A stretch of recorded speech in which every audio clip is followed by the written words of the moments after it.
People frequently ask me, why does the ego continuously have control over our lives and causes us suffering? The reason behind that is because we don't see the illusion for the illusion.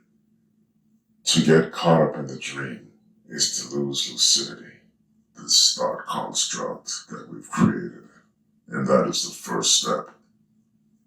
The mind is a useful tool with limited functionality that has no business running the show of our lives. It is a tool at our disposal. The important thing is not to allow it to govern us and become the master on the throne, which is what happened. It has gone rogue. It has created mutiny and taken over our perception, our behavior, and thoughts. This is insanity. We mistake the ego for being who and what we are, when in actuality, it is nothing but a program, a security system in the mind to help differentiate ourselves from others. It helps us to survive in the world. It sees through the lenses of separation, therefore it sees opposition, competition, fear, division, dichotomized thinking, anger, hate. The mind projects and translates infinite reality into illusory holographic reality so that it can label it, like a computer with its operating system and software.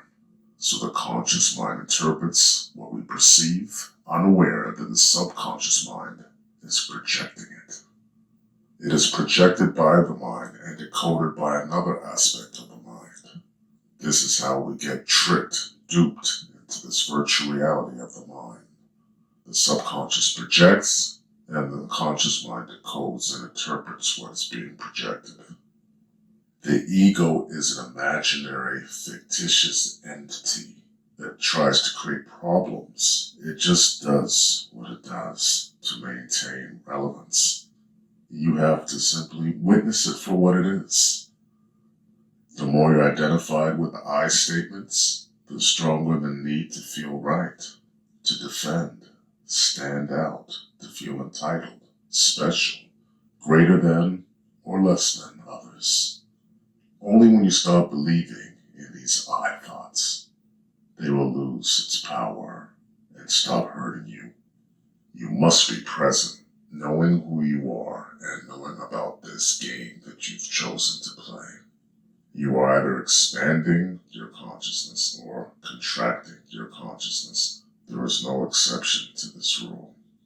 The definitions that you have learned and bought into by society prevent you from knowing who you are at your core. Any thought stream that comes from seeing separateness and division that goes unchecked and untreated will get worse over time. This is what allows us to feel into a contracted state. When we do not have love, openness, and trust, we suffer because we see what we choose to see, what we've been programmed to see. The more you engage in thoughts that produce those feelings, the longer those feelings will last because you bought into those belief systems. You feel that way because you strongly believe in your thoughts. Your thoughts make you feel the way you do. It's never about the circumstances. Thoughts are only thoughts. They only exist when your awareness is focused on them. Otherwise, they wouldn't exist. Is there a thought that exists when you're not thinking it? Once you understand that, then you'll be able to perceive things as they are and speak the language of the higher mind. Your ego will negate.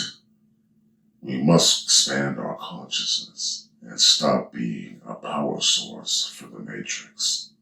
Pretending to be human is fine when you are aware that you're only pretending.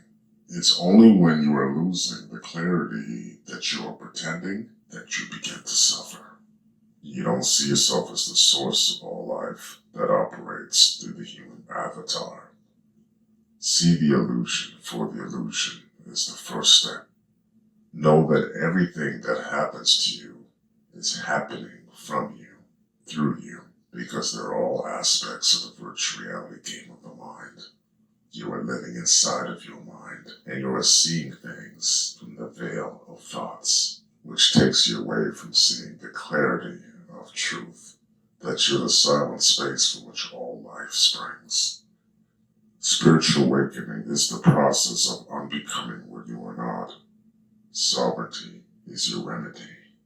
Detach yourself from anyone or anything that no longer serves your clear seeing or supports your peace of mind. Take action in non-action. This is the law of subtraction, letting go, detaching, self-negating, until nothing is left except the self, beyond name, form, time, identity, past, the future, just presence. One must turn inward to find the supreme self, hidden in all things. When you truly embrace your eternal nature, you cease from living as a dream character in an autopilot going through the motions in the matrix. You are no longer a program. You are identifying with essence. No more detours, no more distractions. There is no you and I, only I am. As a clean mirror reflects things as they are, without judgment or distinctions. And this is self.